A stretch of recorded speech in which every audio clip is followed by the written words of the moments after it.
So, sino kaya mga sangka itong mga tauhan ni Pangulong Bongbong Marcos na hinuhudas po siya ngayon?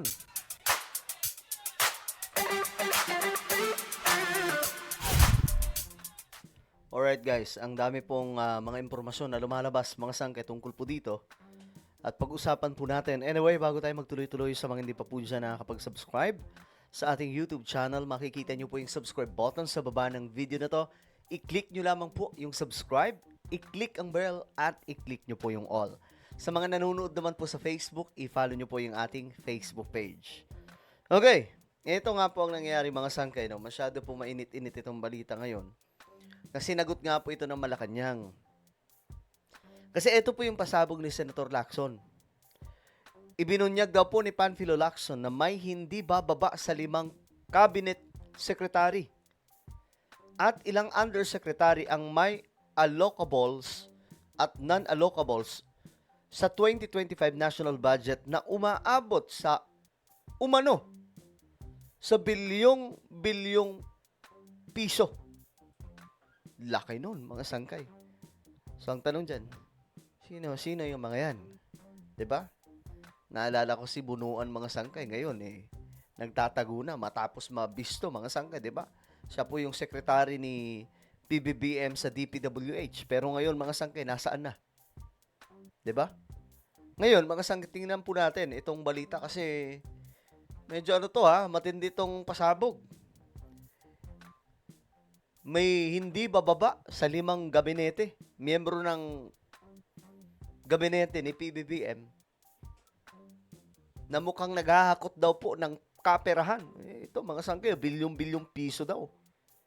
Ayon kay Lacson, batay sa dokumentong mula sa kampo ni dating Department of Public Works and Highways, Undersecretary Maria Catalina Cabral at mula mismo sa DPWH, kabilang sa may allocables si dating DPWH Secretary Manuel Bunuan at isa umanong executive secretary. So, sino yan, mga sangkay? Ang executive secretary ni PBBM at that time, di ba? Alam naman po natin, mga sangkay, kung sino. So, sino itong mga naguhudas kay PBBM? Ito mga ganitong klaseng kalokohan. Hindi na po ito bago, mga sangkay. Di ba? Hindi na po ito bago kasi nangyari na po ito sa ibang mga administrasyon na lahat po mga sangkay kumbaga lahat na mapagkukunan na pamamaraan para makapangurap igagawin po nila at minsan pa mga sangkay ginagamit po ang posisyon para po makapanghatak ng pera, 'di ba? Magkano lang naman yung sahod ng mga 'yan. 'Di ba? Talagang kung kailangan lang genuine yung yung puso mo sa paglilingkod sa bayan para hindi ka mangurap. Pero sa sistema ng natin ngayon mga sangkay, politika at sistema ng pamahalaan na ang dahilan naman po 1987 Constitution, mga sangkay, hindi na po malabo yan ang ginagawa ngayon ng iba kasi naging kalakaran na mga sangkay, 'di ba? Sabi dito ni Lacson, at least 5. Tapos may undersecretaries. Nagulat din ako, isang nakalagay doon, ES, 8 billion. Paano magkakaroon ng allocable ang ES? 'Di ba mga sangkay? Ang laki nun. 8 billion? Pambihira. Ibig sabihin, kung totoo man yan, mga sangkay, let's say, totoo, walang kamalay-malay si PBBM na hinuhuda siya ng ilan sa kanyang mga sekretary ngayon. 'Di ba? Sabi dito mga sangkay, kay Sec Bunuan, nakita ko ang kanyang allocables, isang 5 billion tapos may batches 1 to 3 na nagkakahalaga ng 25.5 billion. 10 billion, 8 billion, 7.5 billion, umabot siya ng 30 billion.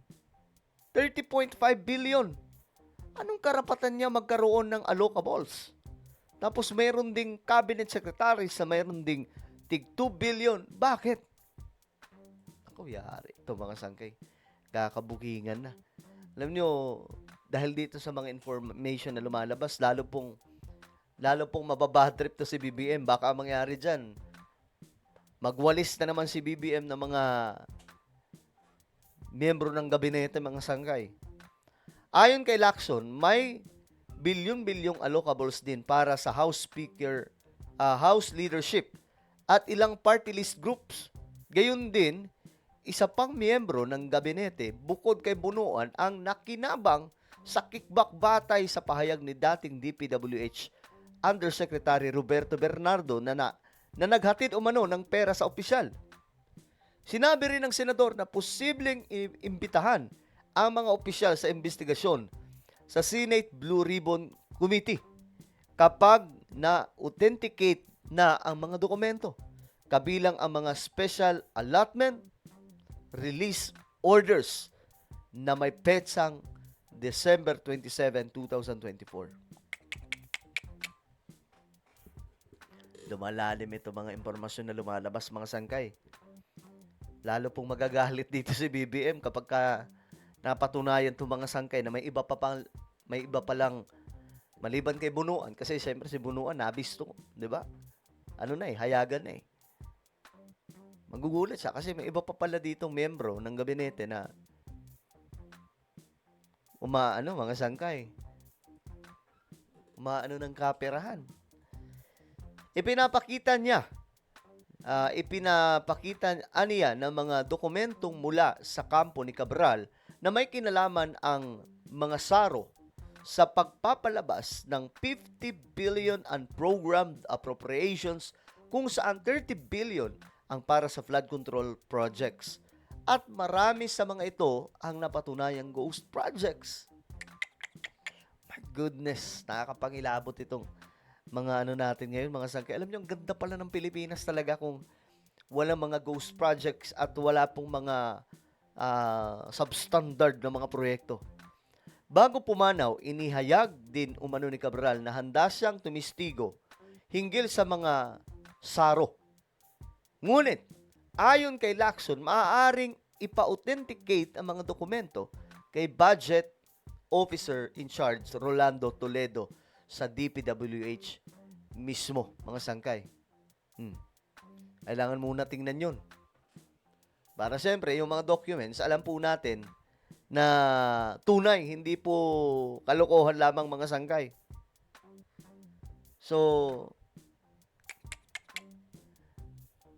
handa daw pala si Cabral tumistigo, no? Laban dito, mga sangkay, sa special allotment release orders. Sayang, wala na, mga sangkay. Malamang may pressure na naganap doon. Kung bakit si Cabral ngayon, mga sangkay, alam niyo na siguro nangyari, no? Ang pinagbabasihan ko lang, sabi ni Lacson, ang hawak bigay sa akin ng lawyer na si Yusek Cabral at ibang documents nakuha ko sa DPWH. Pwede ko pa ipa-authenticate sa kanila yan. Bakit magkakaroon ng allocable ang cabinet secretary? Pag allocable, patungkol ito sa mga mambabatas na naghihiling ng proyekto na hindi rin dapat para sa akin.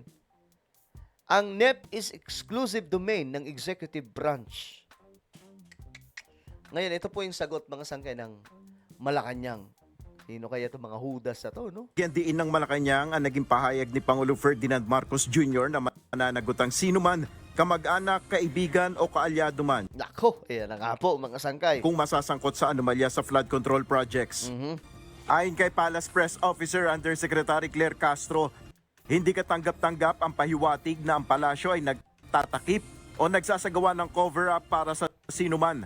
Ito ang pahayag ng palasyo kasunod ng panawagan ni Senate President Pro Tempore Panfilo Lacson ng isang tunay at masusing interagency investigation hinggil sa mga aligasyong nag-ugnay sa ilang opisyal ng gabinete sa mga bilyong-bilyong pisong budget insertions para sa mga proyektong pang-infrastruktura ng Department of Public Works and Highways o DPWH. Ayon kay Senator Lacson, kung agarang isasantabi ang pagkakasangkot ng ilang cabinet members sa umano'y budget insertions at sasabihing ito ay chismis o hearsay lamang, ay maaaring magdulot naman ito ng pananaw na may cover-up. Ayon kay Yusek Castro, ang tinutukoy na umano'y Cabral's files na hindi pa napatutunayan o nabeberipika ng DPWH ay nananatiling hearsay. Ang pinag-uusapan lamang anya dito ay ang hindi pa beripikadong Livisti list. Dagdag pa ng opisyal, wala sa mga pahayag ng palasyo ang kumukwestiyon sa mga ebidensyang naunang natuklasan mula sa mga pagdinig ng Senate Blue Ribbon Committee na pinamumunuan ni Senator Lacson. Sa pahayag pa ng Palace official, ang administrasyon anya at ang lahat ng mga ahensya nag-iimbestiga, kabilang na ang Independent Commission for Infrastructure, ay patuloy na nangangalap ng ebidensya upang ang may sala ay mapanagot at maparusahan sa kanilang mga iligal na gawain. Dapat manaig palagi ang rule of law. Samantala, iginit ng Malacanang na hindi naman nagtapos ang investigasyon sa flood control projects anomaly noong December 25. Sa ngayon anya, nakadetini na ang mag-asawang Diskaya na tinagurian ng ilan na bagong Napoles. Ayon kay Presidential Communications Office Secretary Dave, Ako mga sangkay, naniniwala ako, hindi po mga Diskaya ang pinakamalala. Of course, sila po yung isa sa malala. Pero hindi lamang po sila. Mga kongresista at mga senador. Yan po yun. Sila po yun mga sangkay. Kasi pag idiin po yung mga Diskaya, para na po nating sinabing ligtas na po yung mga involved dito. Diba? Marami pa po mga sangkay. Marami pang mga contractor dyan ang involved. Hindi lang mga Diskaya. Marami po yan mga sangkay kasi ano to Big Four nga po ito ng sindikato sa loob ng gobyerno ng mga nagnanakaw sa pera ng bayan. Well, kayo mga sangkay, sa tingin nyo, ano tong pasabog ni Senator Lacson? Sa tingin nyo may sino? 5 daw po ito 5 cabinet secretaries na naghuhudas kay PBBM. Kasama po doon si Bunuan. Sino yung 4? May ES pa Diba? Grabe. Well, ano po ang inyong opinion? Comment down below. Meron po tayong YouTube channel, Sangkay Revelation. Hanapin nyo po ito ngayon sa YouTube. Kapag nakita nyo na, i-click nyo po yung subscribe, i-click ang bell, at i-click nyo po yung all. Ako na po yung magpapaalam. Mag-iingat pong lahat. God bless everyone.